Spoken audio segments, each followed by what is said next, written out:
Welcome back to another installment of Old War Stories with Uncle Jay. This one is entitled, Okay! This happened many years ago. I don't remember exactly when. This has got to be 12, 15 or more years ago. Had to be more than 15 years ago. It was before 2002. I still had my old Chevy. And one day the then girlfriend and now wife, go figure, and I decided that we were going to take a ride out to the east end of Long Island to Montauk Point and see the lighthouse. I'd always wanted to go there. And one other thing that I wanted while I was there was they used to have a sticker that said Montauk, the end. It was a bumper sticker. And obviously they would sell it there. And, you know, I thought that was kind of a cool thing that I was going to put on the car, because then it's like, this car made it, you know, and it was such a piece of crap. So that was the idea behind it. Anyway, we planned this whole trip, and I don't know if I was feeling adventurous or whatever the deal was, or her car at the time was not in the greatest shape as far as running, and we took my old Chevy. So anyway, we get in the car and start it up, and we start going, and we get way out there.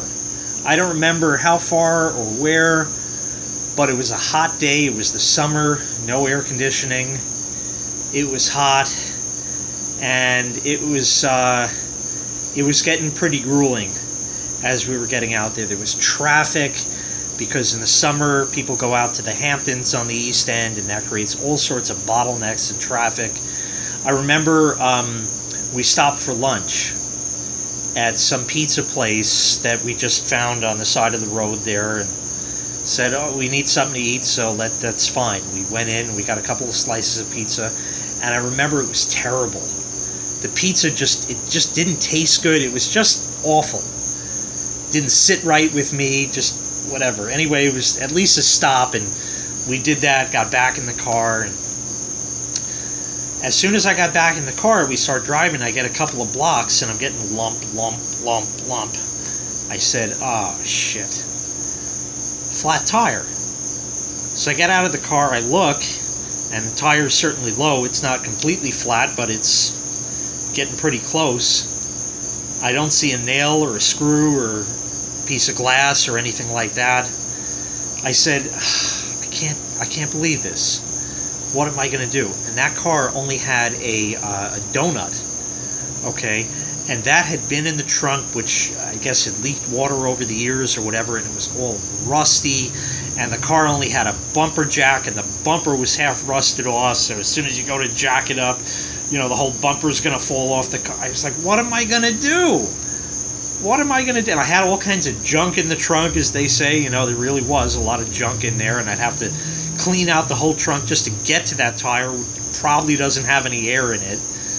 You know, I filled it up periodically, but I guess because of the junk in there, I just let it go for a while. I don't remember. So there's an antique shop that I slowly go up to with the hazard lights on. And I stop and I go in there and I talk to the owner, and I said, listen, I'm on my way out here to the lighthouse, and I got a flat tire. Is there a service station around anywhere? He says, as a matter of fact, yes. It's just 3 blocks up. I said, 3 blocks up? That's great. So I get back in the car and lump, you know, real slow getting up to there. And we get to the service station. I forget what the name of it was. It was some gas station that did car work, you know. So anyway, I just pull up. I just leave it there. And I said, you know, I go in the office. I said, hey, I got a flat tire. I was wondering if you'd be able to fix it. And the guy looks out the window, and he sees this rusted out Chevy. And he says, is that your car? I said, yes, it is my car. I have a flat tire. I'd like it fixed, please. Oh, well, we gotta, you know, and it was this whole thing. Anyway, he goes, Johnny, check the tire on that. Which one is it? It's the front left. Okay. So he gets under one of them big jacks, you know, he jacks the car up and he takes the wheel off and throws it in a big bucket of water. And of all things, there wasn't a screw or a nail or anything like that. It was a bad valve stem. It just went. It just went bad. He says, you need a new valve stem. I said, I'm stuck otherwise, so go ahead, you know. So he puts a new valve stem in and does that, puts the thing back in the bath of water. It's not leaking. He puts it back on the car and says, okay, go inside and pay. I said, yeah, I just had my car fix a flat tire. Yes, that'll be $16.50, please. I said, $16.50? I'm sorry? This is a flat tire. What does that include? Oh, well, that includes everything, sir. I said, what is everything? You jacked the car up, you took the wheel off, you threw it in a bath of water, found a bad valve stem, replaced it, and threw it back on the car. There was nothing to it. $16.50? That's what it'll cost, sir. So I go in my wallet and I pull this out. I said, don't ever rip anybody off who knows what's going on. And begrudgingly, I gave him my money. Because I was stuck. I had nothing else I could do. Well, anyway, that was that. We continued on and we did visit the lighthouse. I don't know if I have any pictures of that in the computer. If I do, they were scanned because they were actually taken on film. And I scanned the prints. Because that's all, we didn't have digital cameras back in the day. This had to be, probably 98, 99 maybe, I'm guessing. Probably in that neck of the woods, maybe even 2000, I don't know. So if I have some of those pictures, I'll throw them in here. But we saw the lighthouse, we had a good time, and we were still stuck in traffic. It was just awful, but the one gem I remember was that there was a BMW that rear-ended somebody.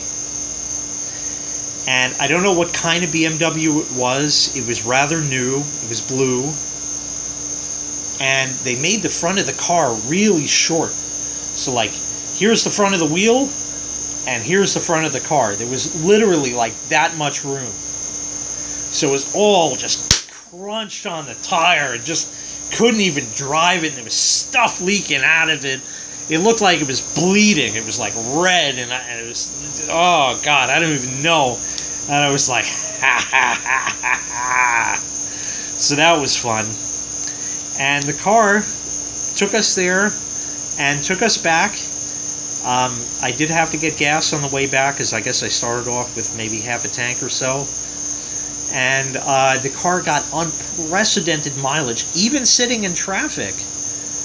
I got like 20 miles to the gallon going out there and 25 going home. Unreal for that car. That had the Iron Duke 4-cylinder in it. So anyway, I just wanted to share that story. Oh, there was a part I forgot. This is what happens when you tell these stories off the top of your head. We were going out there, and now we're in, I guess we took a detour or something, I don't know what it was, is this town. All these little mom and pop shops. Cars parked, parallel parked to every side of the road, 1 million people crossing the road every different direction. And there's a hill. I'm coming down the hill. The light was red, it just goes green. I'm just at the top of the hill, so I got a ways to go down it yet. And I'm going down, and I had that Chevy hooked up. I didn't have the regular beep beep horn. No. I had air horns in that. I also had an ah-ooh-gah horn. Ah-ooh-gah! Something like that. I'll give you a video of that one day. And I also had a siren. The siren was meant for a house, like a house alarm. It took 12 volts, and it had 3 wires, a common, or ground, or black wire, and 2 others. One was a steady tone, and the other was a warble tone. It was a house alarm, but one day I was playing with it, and I found, by accident, I said, well, the steady tone, like, what am I going to do with that? So I found that when I would hook it up, it didn't just make the steady tone. It sort of swooped up into it very, very quickly. So it sounded just like a cop car. Not when they have the siren, woo, woo, woo, nothing like that. Just when they blip the siren and it goes, whip, whip, like that. That's what it did. And I said, oh my God, this is awesome. I need to put this in the car. And I mounted it under the hood, and I had a switch for that. On the bottom of the steering column, I had another switch there for the ah-ooh-gah horn, which had a roller on it.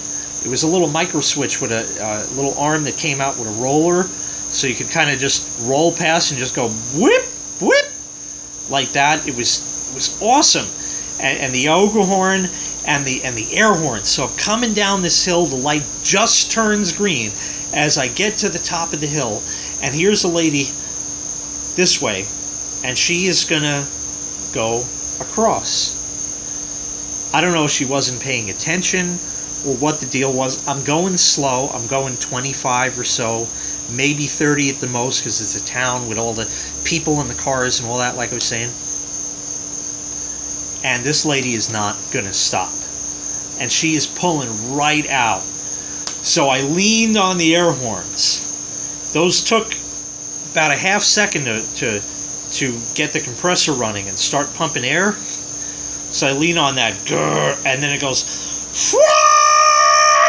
it's just awesome. So it's going, ah-ooh-gah, ah-ooh-gah, whip, whip, ah-ooh-gah, and the lady stopped. She had the windows open. She turned and looked at me, and I heard her go, okay! I turned every head in that area. Everybody looked to see what the hell was going on. It was awesome. That is now the end of the story. Thanks for watching. Hope you enjoyed this series on this installment, rather, of Old War Stories with Uncle Jay. Thanks for watching. Make sure you hit like, make sure you hit subscribe, and take care. We'll see you next time. Bye-bye.